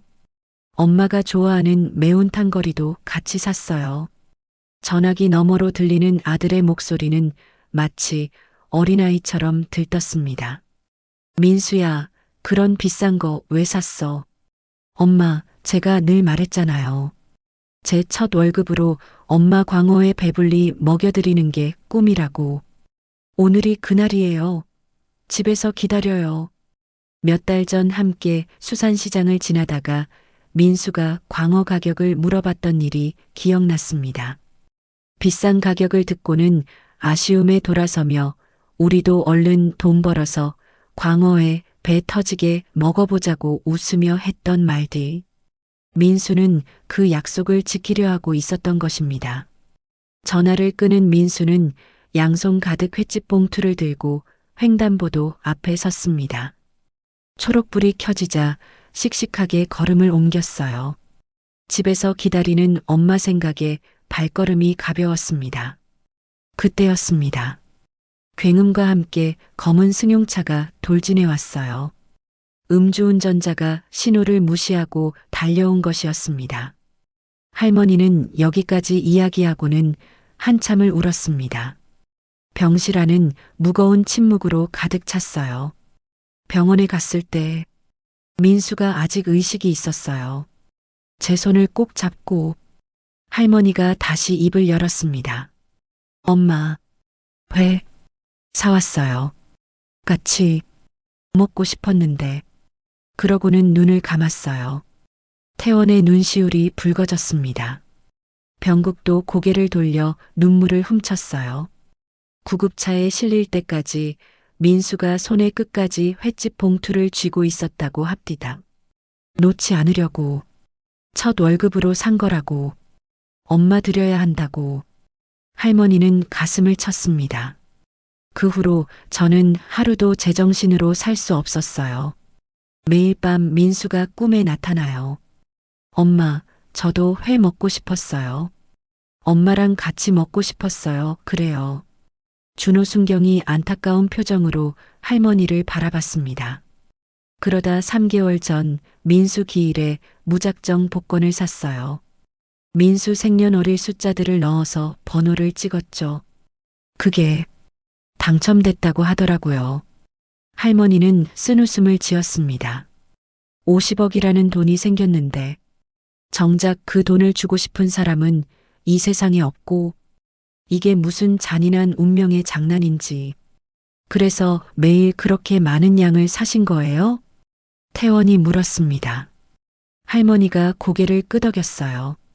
의사 선생님이 그러시더라고요. 재간이 너무 나빠져서 길어야 1, 2년이라고. 강경화 말기래요. 모두가 충격을 받았습니다. 오히려 다행이라고 생각했어요. 곧 민수 곁에 갈 수 있으니까. 근데 그 전에 할 일이 있더라고요. 할머니의 눈빛이 변했습니다. 민수가 그렇게나 먹고 싶어 했는데 결국 못 먹고 간 거를 다른 사람들한테라도 베풀고 가야겠다고 생각했어요. 시내 노숙자, 보호소랑 독거노인들한테 매일 보내고 있어요. 병국이 놀라서 물었습니다. 그럼 그 업소용 냉장고도 보호소에서 설치해 준 거예요. 매일 오후 4시에 와서 가져가거든요. 모든 퍼즐이 맞춰지는 순간이었습니다. 태원은 가슴이 뜨거워지는 걸 느꼈어요. 할머니는 마지막으로 2년 전 장례식장에서의 일을 떠올렸습니다. 민수의 영정사진 앞에 놓인 싱싱한 광어회. 아들이 첫 월급으로 사온 마지막 선물을 기억하며 순이 할머니가 새벽 시장에서 사다가 올려놓은 음식이었습니다. 민수야, 어서 먹어. 내가 먹고 싶어 했던 회. 마지막으로 배부르게 먹고 가. 민수가 공사장에서 땀 흘리며 일하던 모습이 떠올랐습니다. 부르튼 손으로 월급 봉투를 꼭 쥐고 횟집으로 달려갔을 아들의 모습이 선명하게 그려졌어요. 민수야, 거기서 기다려. 엄마도 남은 시간 열심히 살다가 곧 따라갈게. 할머니가 현실로 돌아와 말했습니다. 이 돈 다 쓸 때까지는 죽을 수 없어요. 민수가 원했던 걸 제가 대신 이뤄주고 가야죠. 그때 가서 민수야, 엄마가 내 뜻대로 했어. 내가 먹고 싶어 했던 것들 똑같이 못 먹는 다른 사람들에게 다 먹여주고 왔어. 라고 말하고 싶어요. 준호 순경이 부끄러운 듯 고개를 숙였습니다. 할머니, 죄송합니다. 저희가 오해를. 할머니가 손을 들어 말렸어요. 아니에요. 당연히 의심할 만했죠.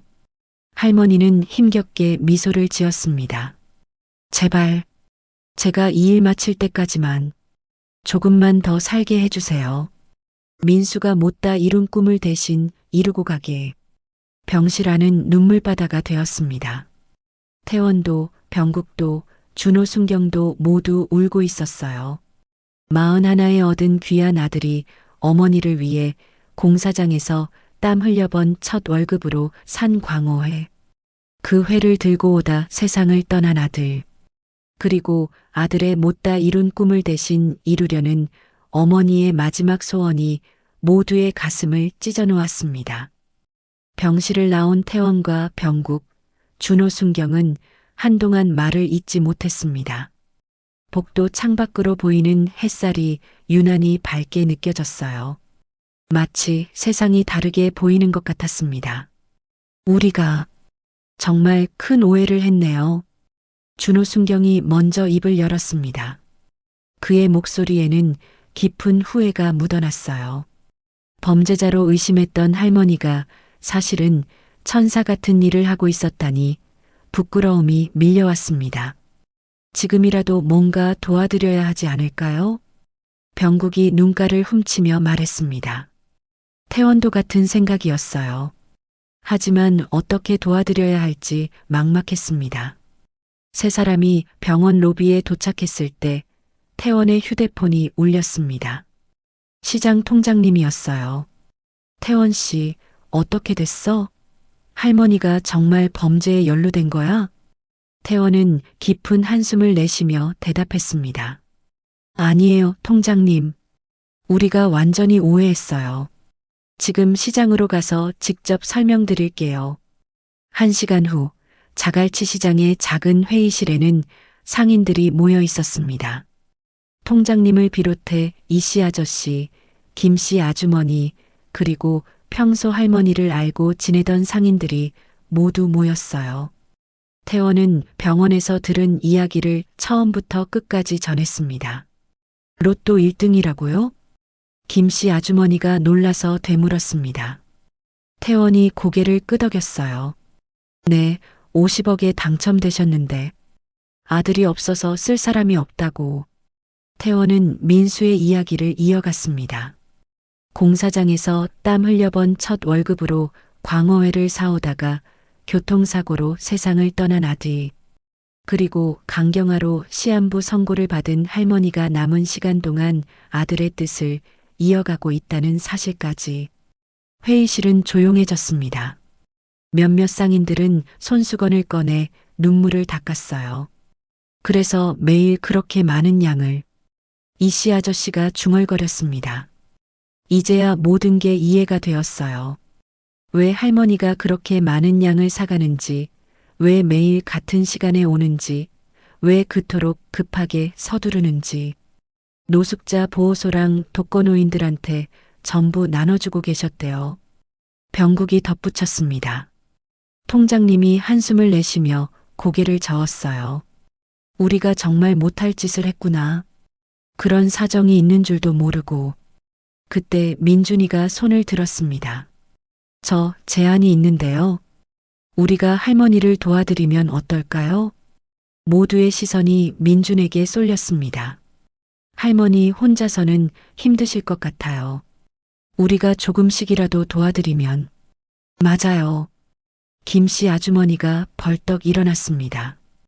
우리가 그동안 할머니를 오해한 것도 미안한데 이제라도 도와드려야죠. 나도 찬성이야. 이씨 아저씨도 동의했습니다. 상인들 사이에서 웅성거리는 소리가 들렸어요. 모두가 무언가 하고 싶어 하는 것 같았습니다. 통장님이 손을 들어 조용히 시키고 말했습니다. 그럼 이렇게 하자. 각자 할 수 있는 만큼 도와드리는 거야. 강요는 없어. 마음에서 우러나오는 대로. 다음 날 아침 놀라운 일이 벌어졌습니다. 태원이 가게 문을 열자 이미 병국이 와서 기다리고 있었어요. 형, 나도 정육점에서 고기 일부를 원가로 드리기로 했어. 정말? 응, 나도 이걸로 먹고 사는데 무료로 드리기는 힘들고 내가 할 수 있는 선에서 도우려고. 태원도 미소를 지었습니다. 나도 그렇게 하려고 했어. 할머니가 가져가시는 횟값은 원가만 받는 걸로. 오후 2시 할머니가 퇴원하고 며칠 만에 다시 시장에 나타났습니다. 여전히 낡은 점퍼를 입고 리어카를 끌고 있었지만 오늘은 뭔가 달랐어요. 시장 상인들이 모두 나와서 할머니를 맞이했기 때문이었습니다. 할머니, 어서 오세요. 오늘은 특별히 싱싱한 걸로 준비했어요. 할머니는 갑작스러운 환영에 당황한 표정이었습니다. 태원이 다가가 조심스럽게 말했어요. 할머니, 저희가 다 들었어요. 아드님 이야기도 할머니가 하시는 일도. 할머니의 눈빛이 흔들렸습니다. 그래서 저희가 조금이라도 도와드리고 싶어요. 아니에요. 이건 제가 할 일이에요. 할머니가 고개를 저었지만 태원은 포기하지 않았습니다. 할머니 혼자만의 일이 아니에요. 우리 모두의 일이 되었어요. 그날부터 시장은 변했습니다. 매일 오후 2시가 되면 상인들이 조금씩 준비한 음식들이 할머니의 리어카에 실렸어요. 누군가는 김치를, 누군가는 과일을, 누군가는 떡을 보탰습니다. 일주일이 지났을 때 더 놀라운 일이 일어났습니다. 지역 신문에 할머니의 이야기가 실린 것이었어요. 아들의 못다 이룬 꿈을 이어가는 어머니라는 제목으로 큰 기사가 났습니다. 기사를 본 시민들이 하나둘 시장을 찾아왔습니다. 어떤 이는 성금을 내놓았고 어떤 이는 자원봉사를 하겠다고 나섰어요. 노숙자 보호소에서도 연락이 왔습니다. 할머니 덕분에 우리 보호소 사람들이 매일 좋은 음식을 먹고 있어요. 정말 감사합니다. 보호소 소장이 직접 찾아와 감사 인사를 전했습니다. 특히 큰아이들이 너무 좋아해요. 회라는 걸 처음 먹어본 아이들도 많거든요. 할머니의 눈가에 눈물이 맺혔습니다. 아이들이 좋아한다고요? 네, 어제는 한 아이가 이렇게 맛있는 게 있는 줄 몰랐어요 라고 하더라고요. 할머니는 가슴을 쓸어내렸습니다. 마치 민수가 그 말을 한 것처럼 느껴졌던 거예요. 한 달이 지났을 때 시장에는 민수의 나눔 냉장고라는 이름의 공용 냉장고가 설치되었습니다. 상인들이 십시일반으로 모은 돈으로 만든 것이었어요. 누구나 음식을 넣을 수 있고 필요한 사람은 누구나 가져갈 수 있는 냉장고였습니다. 개막식 날 할머니는 떨리는 목소리로 인사를 했습니다. 민수가 살아있었다면 이런 모습을 보고 정말 기뻐했을 거예요. 감사합니다. 정말 감사합니다. 그날 저녁 태원은 가게를 정리하며 생각했습니다. 처음에는 의심으로 시작했지만 결국 모두가 하나가 되어 선한 일을 하게 되었다고. 민수가 못다 이룬 꿈이 이렇게 많은 사람들의 마음을 움직였다고. 병국이 다가와 말했습니다. 형, 오늘 할머니 표정 봤어? 정말 행복해 보이셨어? 그러게. 처음으로 웃으시는 걸 봤어. 두 사람은 창밖을 바라봤습니다. 저녁 노을이 시장을 붉게 물들이고 있었어요. 어디선가 민수가 웃으며 지켜보고 있을 것 같았습니다. 그때 민준이가 뛰어왔습니다. 사장님, 방금 시청에서 연락 왔는데요. 할머니께 표창장을 수여하고 싶대요. 정말? 네. 그리고 할머니 이야기가 방송에도 나간대요. 태원은 미소를 지었습니다. 한 어머니의 사랑이 이렇게 큰 파장을 일으킬 줄 누가 알았을까요? 하지만 무엇보다 중요한 건 할머니가 이제 혼자가 아니라는 것이었습니다. 온 마을이 할머니와 함께하고 있었으니까요. 민수의 꿈을 함께 이루어가고 있었으니까요. 6개월이 지났습니다. 자갈치 시장의 겨울은 유난히 따뜻했어요. 사람들의 마음이 모여 만든 온기 때문이었습니다. 민수의 나눔 냉장고는 이제 시장의 명물이 되었고 매일 누군가는 음식을 넣고 누군가는 감사한 마음으로 가져갔습니다. 오늘도 오후 2시 순이 할머니가 리어카를 끌고 시장에 나타났습니다. 하지만 예전과는 많이 달라진 모습이었어요. 혼자가 아니었습니다. 민준이와 동네 청년들이 함께 리어카를 밀어주고 있었고 상인들은 각자 준비한 음식들을 들고 기다리고 있었습니다. 할머니, 오늘은 제가 특별히 준비한 횟감들이에요. 아침에 직접 골라온 거라 정말 싱싱해요. 태원이 자랑스럽게 스티로폼 박스를 내밀었습니다. 할머니는 미소를 지으며 고개를 끄덕였어요. 예전의 무표정하고 무뚝뚝한 모습은 이제 찾아볼 수 없었습니다. 고맙습니다. 정말 고맙습니다. 할머니의 목소리에는 진심이 담겨 있었어요. 병국도 준비한 한우를 가져왔습니다. 할머니, 오늘은 특별히 한우 갈비예요. 보호소 아이들이 좋아할 거예요. 그때 낯선 중년 여성이 할머니에게 다가왔습니다. 손에는 봉투를 들고 있었어요. 정순이 할머니 맞으시죠? 네, 그런데 여성은 갑자기 할머니의 손을 잡고 울기 시작했습니다. 할머니, 저 보호소에서 밥 먹는 김영숙이에요. 할머니 덕분에 제가 살았어요. 할머니가 놀라서 여성을 바라봤습니다. 여성은 눈물을 닦으며 말을 이었어요. 남편이 사업 실패로 자살하고 저도 따라 죽으려고 했어요. 그런데 보호소에서 먹은 할머니가 주신 광어회가 너무 맛있더라고요. 보호소에서 그렇게 귀한 음식을 먹을 수 있을 거라고는 생각도 못 했거든요. 이렇게 맛있는 걸 두고 내가 왜 죽나 생각했죠. 그게 제 인생에서 먹어본 가장 따뜻한 밥이었어요. 여성은 봉투를 할머니에게 건넸습니다. 이제 제가 일자리를 구했어요. 많지 않지만 이것도 보호소에 기부해 주세요. 할머니는 봉투를 받으며 여성을 꼭 안았습니다. 두 사람은 한참을 울었어요. 지켜보던 상인들도 코끝이 찡해졌습니다. 일주일 후 시청에서 표창장 수여식이 있었습니다.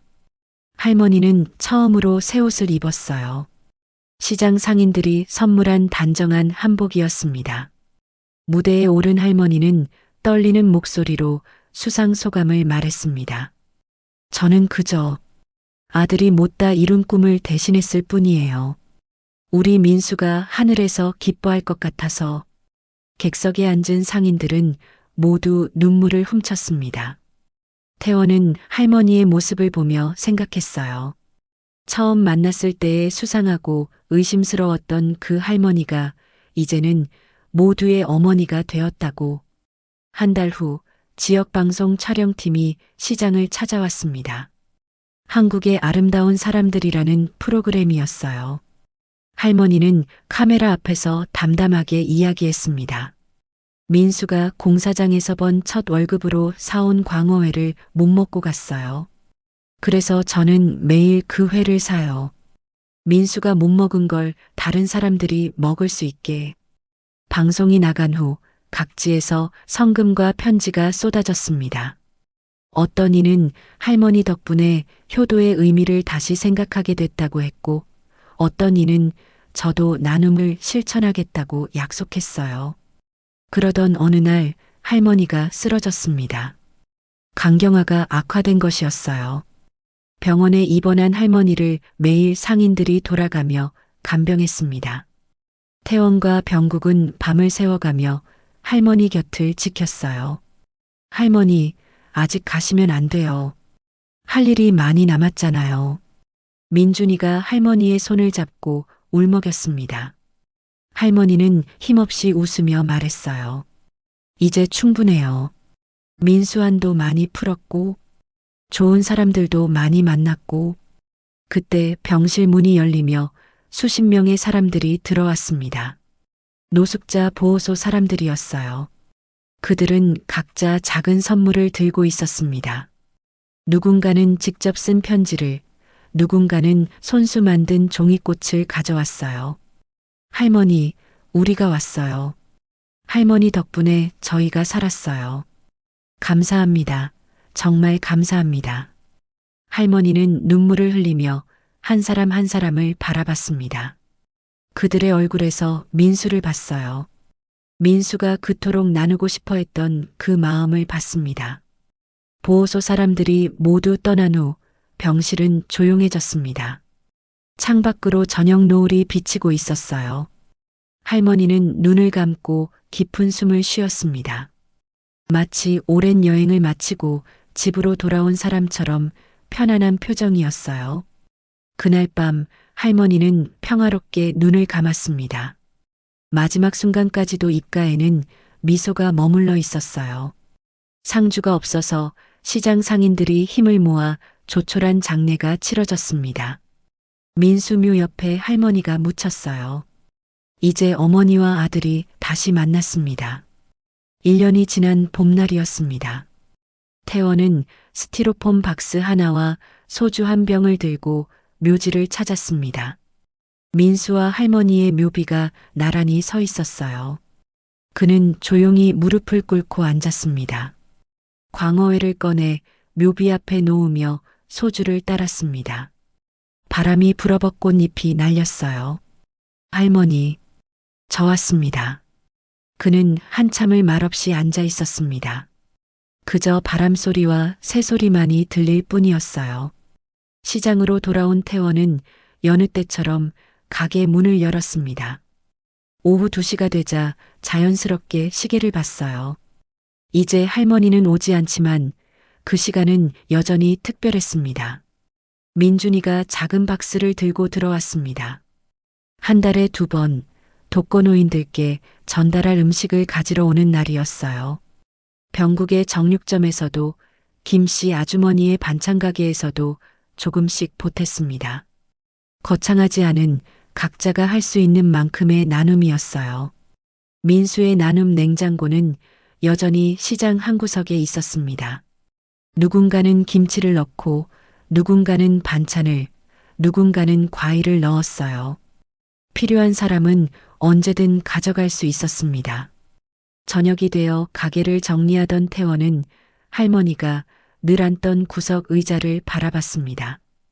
비어있는 그 자리가 왠지 따뜻하게 느껴졌어요. 시장 입구의 작은 현판에는 이렇게 적혀 있었습니다. 함께 나누는 자갈치 시장. 화려하지 않은 글귀였지만 그것으로 충분했습니다. 나눔은 거창한 것이 아니었어요. 할머니가 보여준 것처럼 그저 할 수 있는 만큼 진심을 담아 나누는 것. 그것이 진짜 나눔이었습니다. 밤하늘의 별들이 유난히 밝게 빛났습니다. 그 중에서도 나란히 빛나는 2개의 별이 있었어요. 마치 할머니와 민수가 함께 웃고 있는 것처럼.